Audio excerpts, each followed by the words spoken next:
Hola, ¿qué tal? Muy buenas tardes, mis queridos hermanos. En este día vamos a hacer una pequeña refutación a esta señorita que está aquí abajo. Ella se hace llamar Iracema Jiménez, es una pentecostal unida, unicitaria, y está hablando obviamente en contra de la religión, de la Trinidad, perdón. Está diciendo que obviamente pues solamente hay un solo Dios, lo cual es correcto, pero se equivoca cuando dice que no hay tres personas distintas, sino que solamente es una. Vamos a escuchar sus argumentos y después los vamos a refutar con la palabra de Dios. Escuchemos atentamente, por favor. Cuenta que pues dice que el padre engendró al hijo, ¿sí? Pero no lo engendra como nosotros lo entendemos de manera terrenal. Eso es lo que he escuchado. No voy a decir nombres. Pero eso es algo que he escuchado. Entonces, si lo engendra, ¿cómo es que son coiguales y coeternos? Porque tú no puedes engendrar a alguien o hacer que alguien sea procedente de ti, ¿sí? Y entonces ser coeterno y coigual, porque ya es procedente. Eso sería otro de los puntos que yo veo un poco incongruentes. Entonces, vamos a analizar estas preguntas. ¿La palabra Trinidad está en la Biblia? No. No se encuentra de manera explícita. No la vas a encontrar en la Biblia, pero tampoco está de manera implícita. Párame tu carrito ahí, pequeñita mujer. Párame tu carrito ahí, ¿vale? Vamos primero con la primera parte, ¿sí? Jesús es engendrado. Por supuesto que Jesús es engendrado ¿en qué? En la eternidad. Porque si leemos, por ejemplo, Génesis capítulo 1, verso 26, ya estaba Jesucristo, o bueno, el Logos, no se llamaba Jesucristo, sino se llamaba el Logos, el verbo, la palabra, ya estaba dialogando con el Padre, ¿sí? Planeando la creación de la humanidad. Hagamos al hombre a nuestra imagen y nuestra semejanza, ¿sí? Si fuera el Padre solo, pues estaría loco, porque estuviera hablando él solo, como loco, se estuviera viendo un espejo hablándose él mismo. No es correcto, ¿no? O sea, empezamos ahí por una lógica bastante ilógica de esta señorita. Segundo, ya estaba, quiere decir que en el momento de la creación del mundo, Jesús, el Logos, Cristo, ya estaba con el Padre. Entonces, pues si leemos, por ejemplo, el Salmo número 2, verso 7, nos va a decir de esta manera: voy a anunciar el decreto de Yahvé. Él me ha dicho, tú eres mi hijo, yo te he engendrado hoy. Hay algo bien importante. Cuando él dice, yo te he engendrado, es tiempo pasado. Estamos hablando de un tiempo pasado. Pero se convierte en un tiempo presente perfecto cuando dice, hoy, yo te he engendrado, o sea, tiempo pasado, pero hoy también. ¿Qué quiere decir eso? Yo te he engendrado desde la eternidad, ¿sí? Yo te he engendrado desde siempre. Desde siempre has sido tú mi hijo. Es algo que no les cabe a estos personajes porque su diminuto cerebro les explota. Yo te he engendrado, tiempo pasado, hoy, ahora, actual, presente. Se convierte en un presente perfecto. ¿Cuándo fue engendrado? No sé, pero existe desde hoy. Fue engendrado el Señor desde antes, sí, por supuesto. ¿Cuándo? En la eternidad. ¿En qué momento? Dios es eterno. Tan sencillo como eso. Dios es eterno y engendró a su Hijo en la eternidad. Son exactamente eternos los dos, ¿sí? Son exactamente iguales, porque la sustancia en la palabra correcta no es salido de la carne o nacido de la carne, sino que es consubstancial. La misma sustancia que tiene el Padre, la misma sustancia la tiene el Hijo. Y esa misma sustancia de los dos nace el Espíritu Santo. ¿Sí? Son consubstanciales. Por tanto, son coeternos. Algo que no le cabe a esta señorita en su cabeza. Obviamente yo entiendo que no le quepa en su cabeza, porque sería demasiado eh, pedir, ¿no? Entonces podemos hablar también de Hebreos capítulo 1, verso 5, ¿no? En efecto, ¿a qué ángel dijo alguna vez Dios, hablando de Dios Padre, ¿no? Hijo mío eres tú. ¿A qué ángel le dijo, tú eres mi hijo? A nadie. Y yo te he engendrado hoy, nuevamente vuelvo a decir, yo te he engendrado tiempo pasado, hoy, desde siempre. ¿Cuándo fue? Los ángeles fueron creados, no fueron engendrados. Amiguita, hay algo distinto, engendrar y crear. Los ángeles fueron creados. en comunidades, ángeles, serafines, querubines, etcétera, etcétera. Jesucristo fue engendrado, salido de la sustancia del Padre. Nosotros somos creados, ¿ok? Y después dice, la Trinidad está en la Biblia. No, dice ella. Por supuesto. Tampoco está la encarnación, ¿no? Y crees en ella, ¿no es cierto? Pero lo curioso es que dice, no está ni explícita, ni tampoco implícita. Bueno, Génesis 1:26 te dice que sí, ahí hay una diferencia entre el Padre y el Hijo. Hagamos al ser humano a nuestra imagen según nuestra semejanza. Y Juan 1:1 lo corrobora, ¿sí? En archinologos, kainologos, improstonteos, kaiteos, sinologos. Juan 1:1. En el principio estaba el verbo, Jesucristo. El verbo estaba con Dios, el Padre. Y el verbo, Jesucristo, también era Dios. Verso 14. Y el verbo se hizo carne. Sencillo, ¿no? Pero vamos a escuchar un poquito más lo que dice esta señorita. Y vamos a seguir refutándole toda su doctrina errada, doctrina de demonios, como dice el apóstol San Pablo, 1 Timoteo 4:1 y 2. Vamos a escuchar. Vamos a seguir escuchando. Segunda pregunta. ¿Dice la Biblia que hay 3 personas en la divinidad? Coméntenle en el chat. ¿Dice la Biblia que hay 3 personas en la divinidad? ¿No? ¿Habla la Biblia del Padre, Hijo y Espíritu Santo? Sí. Respuesta, sí. ¿Dice la Biblia que hay un único Dios? Sí, también. Vamos al plato fuerte, que es la santa y bendita e inerrante palabra de Dios. Al único y sabio Dios, nuestro Salvador, sea la gloria y majestad, potencia, ahora y por todos los siglos. Amén. Un versículo donde nos está citando que hay un único y sabio Dios.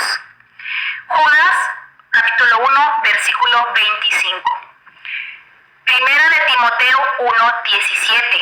Por tanto, al Rey de los siglos, inmortal, invisible, al único y sabio Dios, sea honor y gloria por los siglos de los siglos. Amén.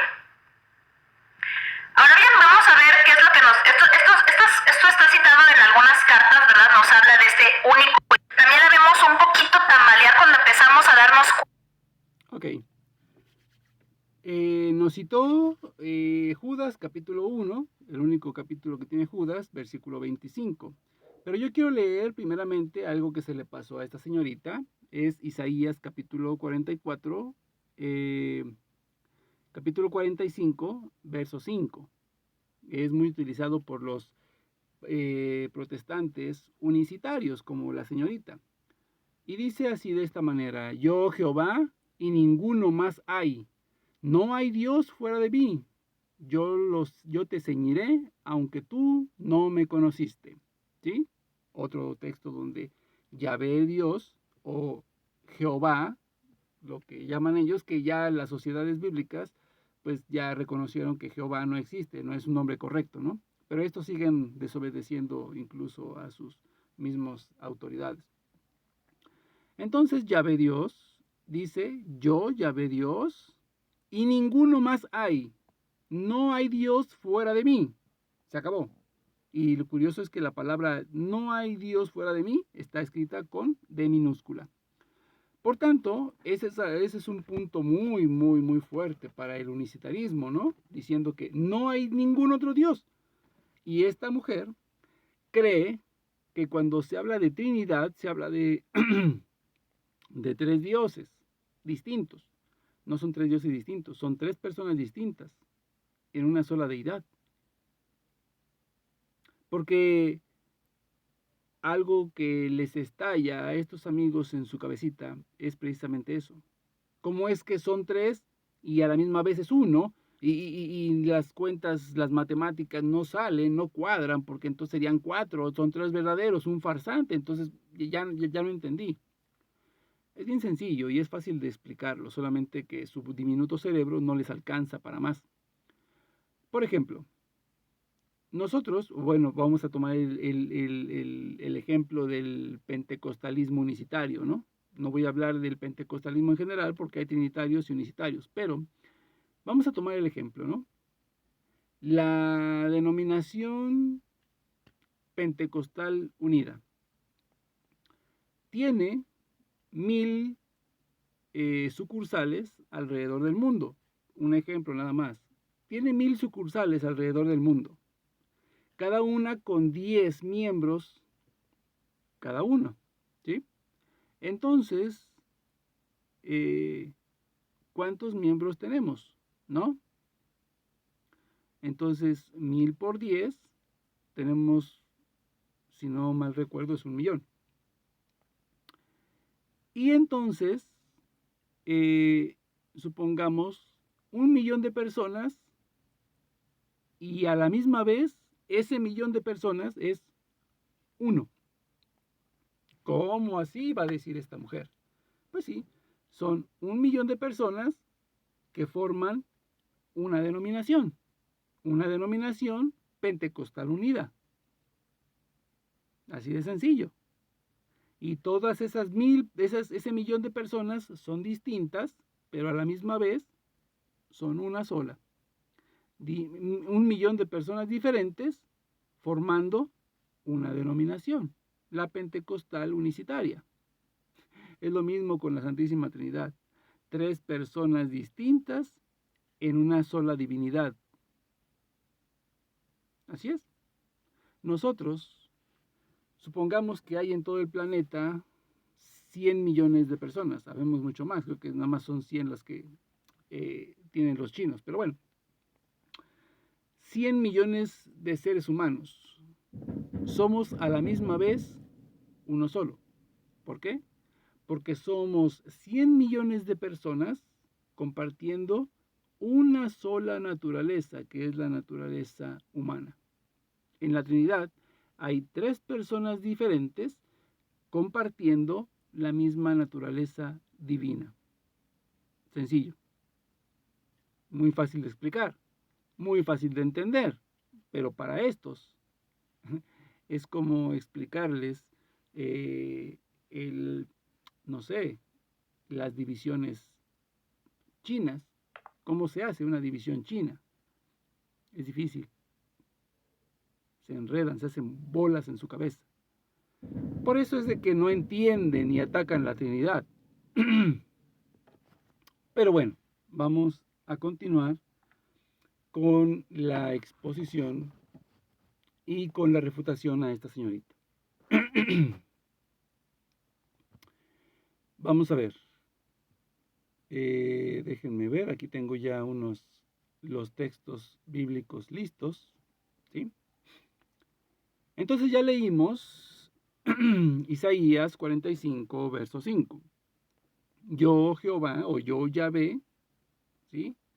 Y no hay nadie más, punto, se acabó. No hay dioses fuera o aparte de mí, no existen. Yo soy el Todopoderoso, ¿ok? Y la señorita nos citó Judas 1:25, el cual dice: al único Dios, nuestro Salvador, por medio de Jesucristo, nuestro Señor, gloria y majestad, fuerza y poder antes de todo tiempo, ahora y por todos los siglos. Amén. Pero también aquí nos habla obviamente de que al único Dios, hay un Dios único. Por supuesto, creemos que hay un solo Dios en 3 personas diferentes, no 3 dioses distintos. Entonces hay una deidad única, y eso lo creemos también trinitarios y unicitarios. ¿Cuál es el problema? El problema es que descartan a Jesucristo como verdadero Dios, haciendo creer que el Padre se transforma en Jesús, y a la misma vez el Padre se transforma en el Espíritu Santo. Y eso es completamente una verdadera ignorancia a gran tamaño. ¿Por qué? Lo vamos a mostrar más adelante. Vámonos rápidamente a lo que dice la carta a Tito, carta del apóstol San Pablo a Tito, capítulo 2, versos del 11 en adelante. Escuchemos lo que va a decir el apóstol Pablo acerca de Jesucristo. Ya escuchamos que Yahvé o Jehová en Isaías, capítulo 25, capítulo 45, verso 5, dice, yo soy el único Dios verdadero y fuera de mí no hay otro Dios. Bueno, Tito 2, 11 al 13 nos dice, porque se ha manifestado la gracia salvadora de Dios a todos los hombres, que nos enseña a que renunciando a la impiedad y a las pasiones mundanas vivamos con sencillez, justicia y piedad en el siglo presente. Verso 13. Aguardando la feliz esperanza y la manifestación de la gloria del gran Dios y Salvador nuestro, Jesucristo. Del gran Dios y Salvador nuestro, Jesucristo. Entonces, o hay dos dioses o la Biblia se equivoca, o esta señorita no entiende la palabra de Dios. El apóstol Pablo afirma que Jesucristo es Dios verdadero. Y Jesucristo va a afirmar que Él es el Dios verdadero, el Todopoderoso. ¿Cómo podemos darnos cuenta de esto? Bueno, vamos a ir enseñando que hay tres personas diferentes, ¿sí?, en la deidad, conformada por Yahvé, Jesús y obviamente el Espíritu Santo. Vamos a ir rápidamente, ¿sí?, al libro del Apocalipsis. En el libro del Apocalipsis, capítulo 1, en el verso 1, fíjense lo que dice, cómo empieza el libro de Apocalipsis 1:1. Revelación de Jesucristo, no de Yahvé. Revelación de Jesucristo se la concedió Dios para manifestar a sus siervos lo que ha de suceder pronto. Y envió a su ángel para dársela a conocer a su siervo Juan. O sea, Jesucristo es el que va a hablar a través de Juan en este libro de Apocalipsis. Pasamos al verso 8 y nos dice Jesucristo, yo soy el alfa y el omega, dice el Señor, Dios, aquel que es, que era y que ha de venir, el Todopoderoso. ¿Sí? Vamos a volver a leer para que entienda bien esa señorita. Yo soy el alfa y la omega, dice el Señor Dios, aquel que es, que era y que ha de venir, el Todopoderoso. ¿Sí? Y después empieza a decir, yo, Juan, vuestro hermano, etcétera, etcétera. Para no leer todo eso, nos pasamos al verso 17, donde dice, cuando lo vi, habla Juan, cuando lo vi a Jesús, ¿sí?, caí a sus pies como muerto. Él puso su mano derecha sobre mí, diciendo, no temas, yo soy el primero y el último. Lo vuelvo a repetir. Pero fíjense lo curioso que dice en el verso 18. El que vive, que estuve muerto, pero que ahora vivo. ¿Quién es ese que murió? ¿El Padre? ¿O fue Jesucristo? Porque Jesucristo en la cruz le rogó al Padre, en tus manos encomiendo mi espíritu. Padre, en tus manos encomiendo mi espíritu. ¿Quién murió en la cruz? ¿El Padre o Jesucristo? Jesucristo. Pero no termina ahí, escuchen lo que sigue diciendo. Que estoy vivo por los siglos de los siglos y tengo las llaves de la muerte y del Hades. Si recordamos por ahí el Evangelio de San Mateo, capítulo 16, verso 18 o 19, donde le dice a Pedro, y a ti te daré las llaves del reino de los cielos. Lo que atares, atado está en el cielo. Lo que desatares, desatado está en el cielo. ¿Sí? Quien abre, si tú abres, nadie más puede abrir y nadie puede cerrar. Y si tú cierras, nadie puede abrir. Más adelante nos va a decir, obviamente, que Jesucristo es ese que tiene las llaves y que el que abre, y que si él abre, nadie puede cerrar. Nos está hablando de ese rey, el rey de reyes, Jesucristo. ¿Ok? Entonces aquí podemos ver claramente que Jesucristo es el alfa y el omega, el principio y el fin. Lo mismo dice el Padre en el Antiguo Testamento. Yo soy el alfa y el omega, el principio y el fin. ¿Sí? Pero después aquí el Señor Jesús añade algo especial que diferencia del Padre Yahvé, el que estuve muerto y que ahora vivo por los siglos. Eso no lo hizo el Padre. El Padre no murió en la cruz, fue Cristo. Claramente lo dice, ¿no?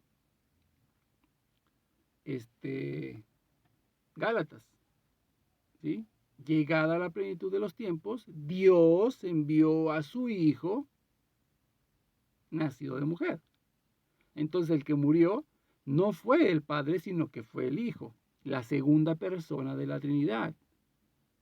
Pero vamos un poquito más allá porque a mí me gusta un poquito más compartir. Antes que eso, de seguir demostrando la Trinidad, en el libro, me voy a basar únicamente en el libro de Apocalipsis. No voy a leer absolutamente nada más a partir de hoy, más que Apocalipsis.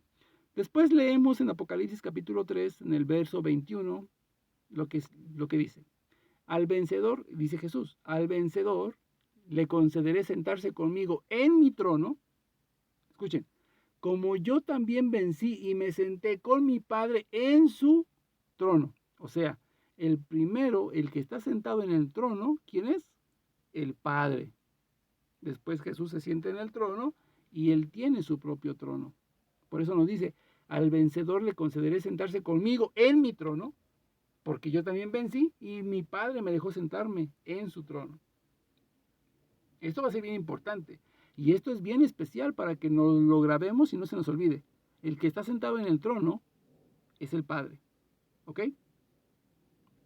Ahora pasamos al capítulo 5 de Apocalipsis. Vamos a ver desde el verso número 1. ¿Qué dice? Y vi también en la mano derecha del que está sentado en el trono, o sea, del Padre, un libro escrito por el anverso y el reverso, sellado con 7 sellos. Después ahí habla de que no había nadie digno para poder abrir los sellos, etc. En el verso 7, pasando todo eso, nos dice de esta manera, y se acercó, entonces vi, desde el verso 6, entonces vi en medio del trono y de los 4 vivientes y de los ancianos, un cordero como degollado. ¿Quién es ese cordero degollado? Jesucristo. ¿Por qué? Degollado quiere decir que muerto, que tenía 7 cuernos, ¿sí? Primero dice, vi de pie, o sea, que está vivo, pero después dice degollado, sacrificado, ¿sí? Estaba sacrificado y vivo, Jesucristo. Un cordero degollado. Tenía 7 cuernos y 7 ojos, que son los 7 espíritus de Dios enviados por toda la tierra. Verso 7. Y se acercó Jesucristo, el cordero se acercó y tomó el libro de la mano derecha del que está sentado en el trono. ¿Quién está sentado en el trono? El Padre. Entonces quiere decir, según la teoría de esta señorita y de tantos unicitarios ignorantes, que el Padre tenía el libro en la mano derecha y después él mismo se acerca y toma el libro, ¿no? O sea, él mismo se toma el libro y él mismo lo agarra y lo lee, o sea, no hay. Su lógica es ridículamente ilógica, así sencillamente, ¿no? Y ni siquiera sería cuestión de utilizar la Biblia solamente un poquito de sentido común y vamos a entender que las contradicciones del unitarismo es verdaderamente ridícula y absurda. Pero vamos a continuar, ¿no? Entonces, dice, se acercó y tomó el libro de la mano derecha del que está sentado en el trono, o sea, del Padre. Jesucristo toma el libro del Padre. Cuando lo tomó, dice, los 4 vivientes y los 24 ancianos se postraron delante del Cordero, se postraron, y ahorita van a ver que se postraron para adorarlo, se postraron delante del Cordero, y tenía cada uno cítaras y copas llenas de oro llenas de perfumes, que son las oraciones de los santos. Y cantaban un cántico nuevo, etcétera, etcétera. Pasemos un poquito más adelante al verso 12. Dice, y decían los 24 ancianos y los vivientes, decían con fuerte voz, digno es el cordero degollado de recibir el poder, la riqueza, la sabiduría, la fuerza, el honor, la gloria y la alabanza. Y toda criatura del cielo, de la tierra, de debajo de la tierra y del mar, y todo lo que en ellos hay, oí que respondían, o sea, toda la creación del mundo, decía, al que está sentado en el trono, al Padre, y al Cordero. La I, recordemos que la I es una conjunción que da continuidad, no puede terminar. No hay un punto seguido, ahí ya se acaba, no. Es continuidad. Al que está sentado en el trono y al Cordero, o sea, a ambos, a los dos, ¿sí? Alabanza, honor, gloria y potencia por los siglos de los siglos. Y los cuatro vivientes decían, amén, y los ancianos se postraron para adorar. ¿A quién adoraron? A los dos, al Cordero y al que estaba sentado en el trono. Puedo dar todo el Apocalipsis, capítulo por capítulo, y todo el Apocalipsis nos va a hablar de estos dos personajes, del Padre y de Jesucristo, siendo adorados y reverenciados. Pero me voy a brincar hasta el capítulo número 19, que es el capítulo donde verdaderamente se va a hacer pedazos la doctrina del unitarismo. En un solo capítulo puedo citar 5 versículos únicamente, y con eso la doctrina del unitarismo se va a la basura, sencillamente. Apocalipsis 19, verso 1. Después oí en el cielo como un gran ruido de muchedumbre, muchísima gente, ¿no? Muchedumbre inmensa que decía, aleluya, la salvación y la gloria y el poder son de nuestro Dios. Léanlo. Su Biblia, Reina Vaquera, la Biblia que ustedes quieran. Menos el libro herético de los testigos de Jehová, ese ni siquiera es Biblia, o sea, ahí sí, ni siquiera le muevan ahí. Después oí en el cielo como un gran ruido de muchedumbre inmensa que decía, aleluya, la salvación y la gloria y el poder son de nuestro Dios. ¿Y quién es el Dios? Verso 4. Entonces los 24 ancianos y los 4 vivientes se postraron y adoraron a Dios que está sentado en el trono, diciendo amén, aleluya. Ojo aquí, porque aquí viene lo importante. Aquí viene lo verdaderamente importante. Vuelvo a leer el verso 4 y continúo. Y escuchen bien, por favor. Entonces los 24 ancianos y los 4 vivientes se postraron y adoraron a Dios, que está sentado en el trono, diciendo, amén, aleluya. Ojo con lo que sigue. Y salió una voz del trono, o sea, habló el Padre, escuchen, y salió una voz del trono que decía, alabad a nuestro Dios, con D mayúscula. ¡Ojo! ¿Por qué? Vamos a continuar. ¿Quién es ese Dios? ¿Yahvé tiene Dios? ¿Jehová tiene Dios? Vamos a escuchar lo que dice. Vuelvo a leer el 5. Y salió una voz del trono que decía, alabad a nuestro Dios, todos sus siervos y los que le teméis, pequeños y grandes. Verso 6. Y oí el ruido de muchedumbre inmensa como un ruido de grandes aguas y como el fragor de fuertes truenos. Y decían, aleluya, porque ha establecido su reinado el Señor nuestro Dios Todopoderoso. Pero ¿quién es ese Dios Todopoderoso? Escuchemos. Alegrémonos y regocijémonos y démosle la gloria porque han llegado las bodas del Cordero. Cordero. ¿Quién? Jesucristo. ¿Por qué el Padre lo llama en el verso 4 su Dios? Si solamente hay uno, dice esta señorita. Y todos los unicitarios, ignorantes. ¿Por qué es lo que dice que solamente existe uno? Que Jehová o Yahvé es el mismo Jesucristo y es el mismo Espíritu Santo. Pero ¿por qué aquí entonces Yahvé mismo está llamando a Jesucristo su Dios? Alabad a nuestro Dios, dice Yahvé o su Jehová, que ya ese nombre ya no existe, ya no es correcto, oficialmente por las sociedades bíblicas. Entonces, ¿cómo es posible que Yahvé haya llamado a Jesucristo su Dios? Diciendo a nuestro Dios, él mismo se está involucrando, se está incluyendo ahí. a nuestro Dios, alabad a nuestro Dios. ¿Cómo es posible? ¿Es uno solo? No es uno solo, mis queridos hermanos. Pongan mucha atención a las Sagradas Escrituras, por favor, porque gente como estos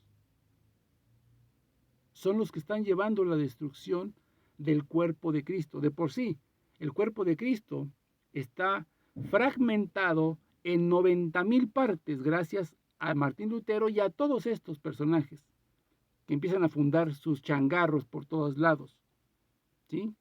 Y esta peste se propaga en todo el mundo, día tras día, tras día, tras día, ¿sí? Y de la Reina Vaquera, que tengo aquí, 1950, le voy a leer un pasaje muy bonito. Que escuchen todos, por favor, porque nos nos concierne a todos. ¿Ok? Nos concierne a todos la palabra de Dios. Específicamente este verso que voy a leer. Gálatas 1:8 en adelante. ¿Sí? Gálatas 1, verso 8 y siguientes. Mas si aún nosotros o un ángel del cielo os anunciare otro evangelio como este, os anunciare otro evangelio del que os hemos anunciado, sea maldito. La palabra aquí que está escrita es anatema y esa la cambiaron porque sonaba muy fuerte, ¿no? Sonaba muy agresiva esa palabra. Maldito, entonces se corrigió un poco para suavizarla. Aquí no suavizamos nada. La palabra dice, sea maldito, ¿sí? Como antes hemos dicho, también ahora decimos otra vez.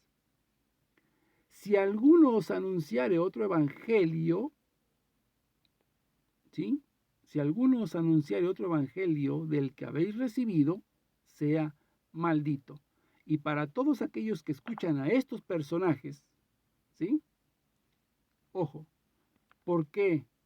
¿Persuado yo ahora agradar a hombres o a Dios?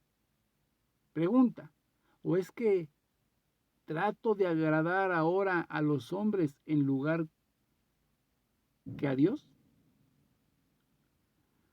Si o busco agradar a los hombres, cierto que si todavía agradara a los hombres, no sería siervo de Jesucristo. Si usted